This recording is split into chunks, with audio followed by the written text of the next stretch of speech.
নমস্কার বন্ধুরা, শর্মিলা সবিতে আপনাদের সকলকে স্বাগত। আজ আমি শেয়ার করব একটি ভেজ স্টার্টার রেসিপি।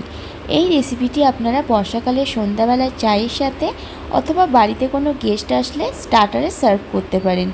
ভিডিওটি স্কিপ না করে দেখতে থাকুন। চলুন তাহলে ভিডিওটি আজকে শুরু করা যাক। এখানে আমি 200 গ্রাম পনির নিয়ে নিয়েছি। এবার পনিরটা আমি ফিঙ্গারের শেপে প্রথমে কেটে নেব।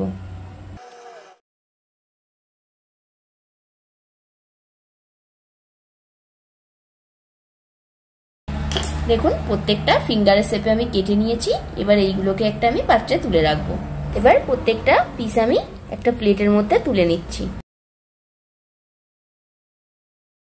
দেখুন প্লেটের মধ্যে প্রত্যেকটা পনির আমি তুলে নিয়েছি। এবার বাকি স্টেপে যাব। এবার পনিরের ওপর আমি দিয়ে দেব কিছু গুঁড়ো মশলা। প্রথমে দিয়ে দিলাম লঙ্কা গুঁড়ো,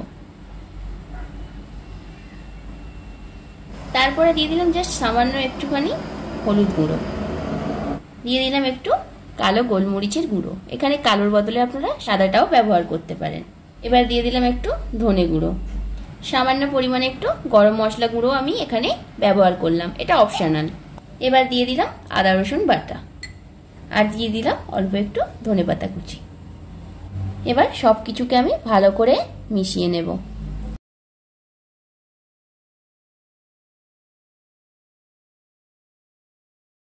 পনির তো খুব সফট হয়, তাই একটু সাবধানে ম্যারিনেটটা করবেন যাতে পনিরগুলো ভেঙে না যায়। এইভাবে আমি সবটা আগে ম্যারিনেট করে নেব। খুব ভালোভাবে ম্যারিনেট করে নিয়েছি। এবার সব শেষে যেটা দিয়ে দেব সেটা হচ্ছে পরিমাণ মতো নুন।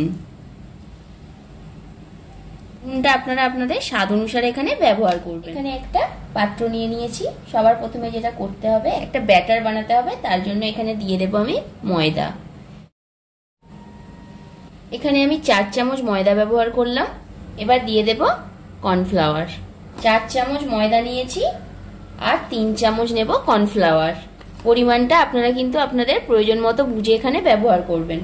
আমি যেহেতু 4 চামচ ময়দা নিয়েছি, তাই এখানে 3 চামচ কর্নফ্লাওয়ার ব্যবহার করেছি।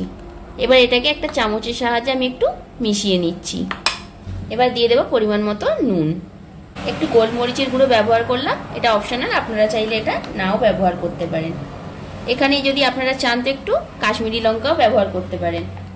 এবার চামচের সাহায্যে সব কিছুকে ভালো করে একটু মিশিয়ে নেব। এবার অল্প অল্প জল দিয়ে একটা ব্যাটার আমি বানিয়ে নেব।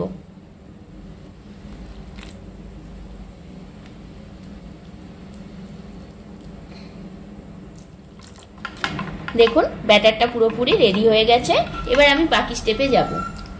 দেখুন এখানে ব্রেড ক্রাম্বস নিয়ে নিয়েছি, আর যে ব্যাটারটা রেডি করেছিলাম সেই ব্যাটারটা নিয়েছি, আর এখানে ম্যারিনেট করা পনিরগুলো আছে।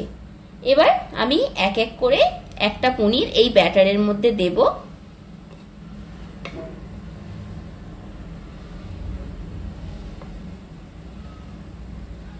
দিয়ে এই ব্রেড ক্রাম্বসের মধ্যে এটাকে আমি দিয়ে দেব।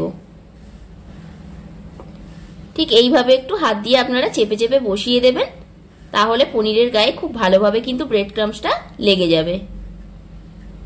আমি আরো একবার এটাকে একটা কোটিং করে নেব। ডবল কোটিং দিলে জিনিসটা বেশ ভালোও হয় আর মচমচেও হয়। যে সকল বন্ধুরা আমার চ্যানেলটিতে এখনো ভিজিট করেননি, তাদের কাছে অনুরোধ রইল চ্যানেলটিতে ভিজিট করে প্লিজ সাবস্ক্রাইব করে আসবেন চ্যানেলটিকে, আর পাশে থাকা বেল নোটিফিকেশানটি অন করে দেবেন যাতে আমার বানানো যে কোনো রেসিপি আপনাদের কাছে নোটিফিকেশানের মাধ্যমে পৌঁছে যায়। দেখুন পুরোপুরি ফিঙ্গারের শেপে এটা রেডি হয়ে গেছে। এই দেখুন, এবার বাকিগুলো আমি ঠিক সেমভাবে করে নেব। সব ফিঙ্গারগুলো আমি এইভাবে বানিয়ে নিয়েছি। এবার আমি এগুলোকে ভেজে নেব। আপনারা যদি চান তো এটা ওভারনাইট ফ্রিজে স্টোর করে রাখতে পারেন। কড়া খুব ভালো করে গরম করে নিয়েছি। এবার এতে দিয়ে দিয়েছি পরিমাণ মতো সাদা তেল। তেলটা গরম হয়ে যাওয়ার পরে একে একে আমি পনিরের ফিঙ্গারগুলো তেলের মধ্যে ছেড়ে দিচ্ছি। প্রথমটা গ্যাসটাকে কিন্তু লো রাখবেন, একদম হাই রাখবেন না।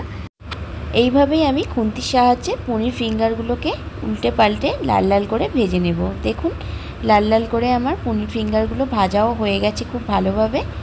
যদি আজকের ভিডিও আপনাদের ভালো লাগে তাহলে অবশ্যই একটা লাইক, কমেন্ট অ্যান্ড শেয়ার করবেন।